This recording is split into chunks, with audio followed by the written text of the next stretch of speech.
tireless advocate, fierce champion, movement builder.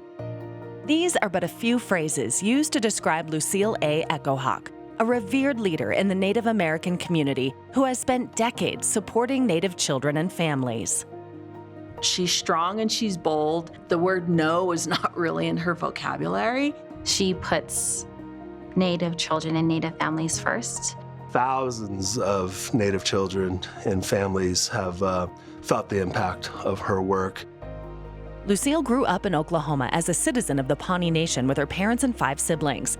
She earned a bachelor's degree from Brigham Young University and a master's in education from the Erickson Institute for Early Education at Loyola University Chicago, among others. She exudes this extreme optimism that comes from her family and her parents and the values they instilled in her and her Pawnee upbringing. The Echohawk family is very large. They're very community-minded individuals. Lucille's great-grandfather served honorably as a scout for the U.S. Cavalry in Indian Territory and was given his name Echohawk from the Pawnee Nation because he did his deeds as silently as a hawk. And as is the tradition of the Pawnee people, he did not speak of his deeds, but the tribe echoed them. Lucille embodies her family name in all she does.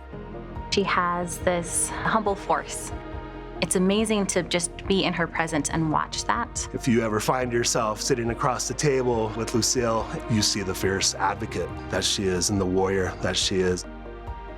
Lucille found her voice in Washington, D.C. while working for the Carter administration when the 1978 Indian Child Welfare Act was passed in response to the long-standing crisis of American Indian and Alaska Native children being separated from their families and communities by state welfare agencies. She had very influential women in her own circle, like Ada Deer, Owana Anderson, Wilma Mankiller. They strongly influenced her as well, and they all supported each other. After moving to Colorado, Lucille created Native-led nonprofit organizations to fill in the gaps where federal policies fell short.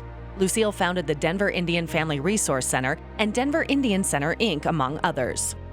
She created the Denver Indian Family Resource Center with the hope that one day it would put itself out of business. Their mission is to unify or reunify Indigenous families. I often hear her regard DIFRAC as the heart of her work. Lucille's commitment to Native children went beyond advocacy, nonprofit work, and board service. She adopted Jewel, a young girl who spent 5 years in the public child welfare system in Denver. She wanted Jewel to have a better life, and she wanted a daughter. Jewel died at a very young age, and Lucille has picked up the pieces and she's gone on. That's probably maybe even given her more of the energy and the drive to help Indigenous children. Lucille's support of Native youth extends even further to mentorship as she recruits the next generation of leaders to carry the work forward. I do see her as a mentor. These positions that I've had professionally has a lot to do with her support. She believes in passing the torch. She loves to work with youth. She loves to inspire youth. My daughters look up to her now. The impact she's had just around the country is just incredible, yeah. She's out there and she's a mover and she's a trendsetter.